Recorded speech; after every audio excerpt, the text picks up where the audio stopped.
For those of you that didn't see the last video, we just finished mowing hay with this AC 7000 and our Hesston 1372 mower.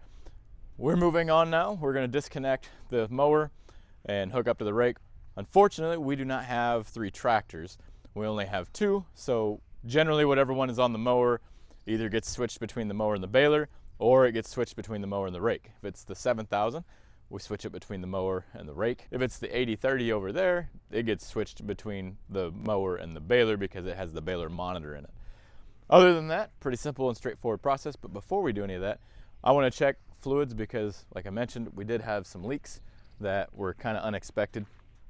So I want to make sure that we're not leaking, you know, and actually low on anything. All right, we're definitely not low. The full mark is actually right about here, and as you can see, we're a little high. Now, this tractor calls for 19 quarts. That's what we put in it. So I'm not sure why it reads like that. It's possible that that is the wrong dipstick for this tractor. It's always possible. Maybe this is the appropriate one for, say, like a 180 or something of that nature, because they do have the same block, but slightly different internals, and obviously one is turbocharged, one's not.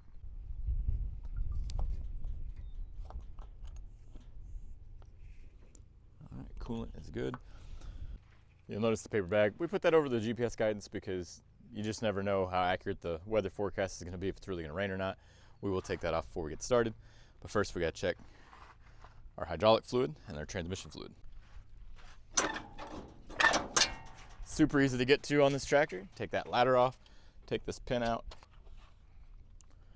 Once you do that, you're going to see right here we have 2 clear glasses and they're both full.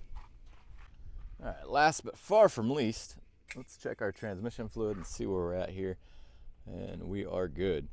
We're actually just a tickle, probably high, but that's okay. Now, in last video, you remember us talking about this. Well, in real time, it's only been 1 day. So no, I have not got new couplers, but I will. Hoping to pick them up Saturday morning. If you remember, those couplers were the ones we were talking about. They were leaking, and they're actually leaking pretty good. I will show you in this video how bad they were leaking. But overall, she should be ready to fire up. And then we'll get this thing all set up and unhooked.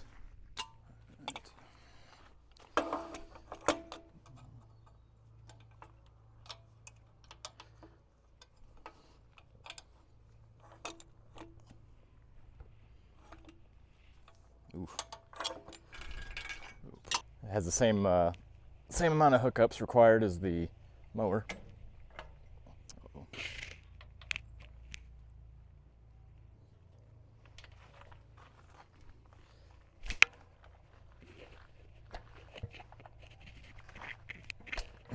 Well, that wasn't like that before.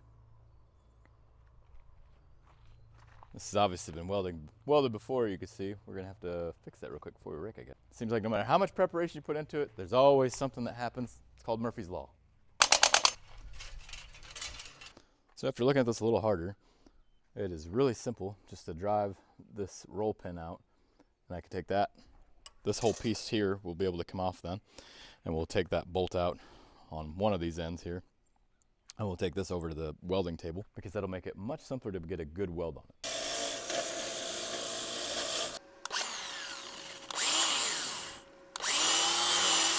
I think I forgot to hit the record button on the camera, but we got it all welded up. It's far from a pretty weld. However, I'm pretty confident it's a strong weld. Of course, time will tell. So I'm gonna get this put back together the rest of the way. I'll see you guys in 2 seconds. It's on there. Let's see if it works.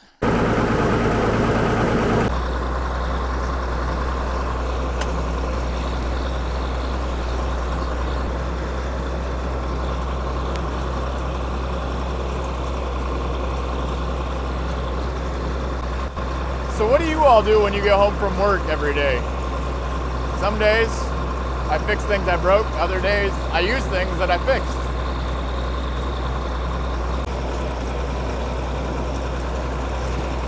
We almost finished, but it broke. So I'm gonna have to figure out something on that. See if I can find a couple of pieces of tubing or something to weld on there.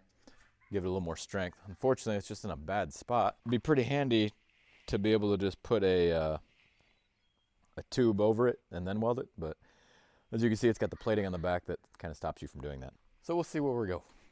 And then this side we're gonna do something. We're gonna add some gusset plates because it didn't work out like we thought we would.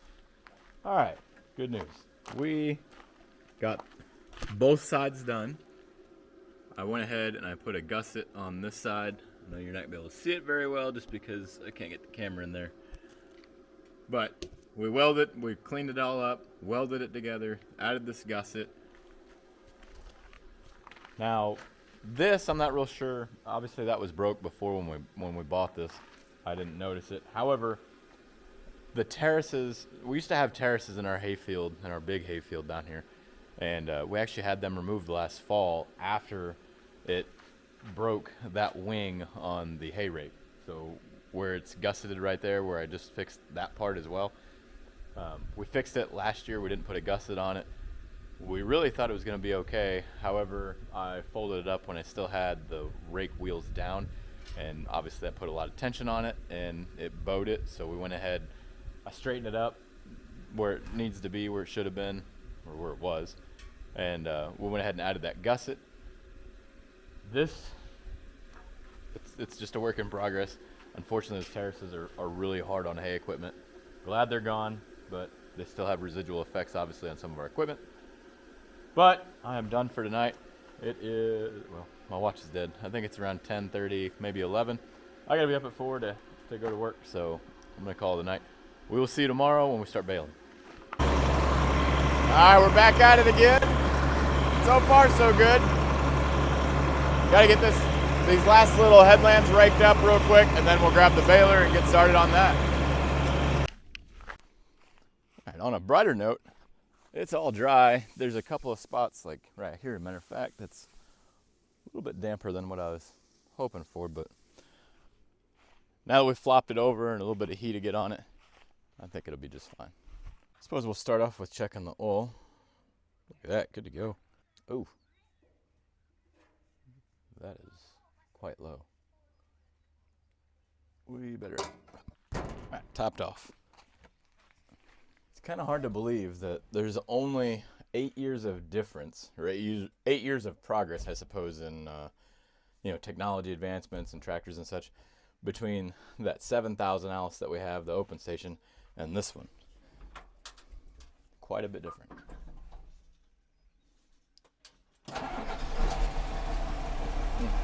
Since our original plan was to bale this field that I just finished raking the headlands on first, that obviously isn't going to happen because the rake and everything, that whole situation stopped me from finishing this field yesterday. So what we're going to do instead, I'm going to go over here, I'm going to start on this field that I raked first, and I'll get it done, and then I'll come back and get this one. Generally what I try to do is when I'm raking, and I'll show you on drone footage in future videos, it's just that we were rushed this time because it's supposed to rain tonight. So we gotta get this rolled up and hopefully get it in the barn before it does rain.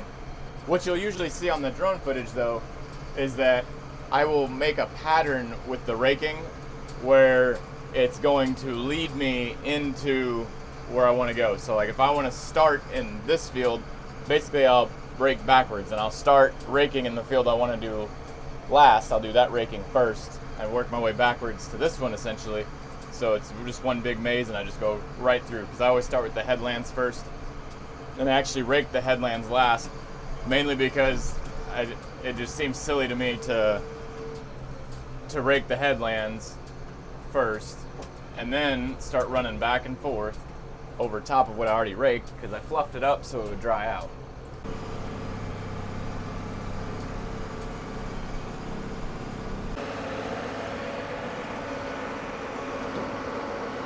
Oh, that's rough. Not make a very good bale, and it didn't wrap half of it for some reason. All right, we're gonna have to look into something because it didn't wrap half the bale for some reason. All right, I just got out here to catch this one. It wrapped, or tied the whole thing this time. I guess it was just a fluke on the other one. I'm not real sure what the deal was. It still shouldn't be on this side like this though. We'll get it dialed in. I do remember having somewhat of this issue last year. Look, Hesston was so advanced on their baler design, it has a self-oiling system for the chain and the belt. on an unfortunate note, both of those hydraulic cylinders are leaking. And I'm not really sure why. It doesn't look like this cylinder is leaking, because when I look at it, it's not on here. It looks like it's coming out right there, but down here, of course, I guess it could be because the other one's leaking on it. Let me turn this on and look at it real quick. From the looks of things, it's this top one, and it's coming out of that vent cap up there. Ironically, though, that's actually not what stopped me. Something smelled very hot. I didn't even have to look because I could see some smoke coming off of it. We have actually, you can still see the smoke coming off of it. We have a bearing that's clearly failed right in here. So we'll have to pop that off too. Worst part was we did as much preventative maintenance as we could, but it just wasn't quite enough. But that's why on the first cut, we don't go hog wild. We test everything. We'll actually, mow, like in this case, we only did about 7 acres, and we could see that we had some issues that weren't present last year. Everything was working fine when we put it away, other than that rake had an issue that we fixed, and then it had a new issue whenever we started using it again. So it's all right. We'll get it figured out. I'm hoping my neighbor can come rescue me. So for now, we'll see you in the next one. I gotta figure this out because, like I said, it's supposed to rain tomorrow. I got rescued by a John Deere. Not all those John Deere guys are all that bad. Thankfully, Jason was able to come over here. He already finished all his baling up and actually already got his bales put away. He was able to knock all that out today, so he's helping me out. I'm gonna finish this up and finish up what's left of that field, and we'll get it all put away.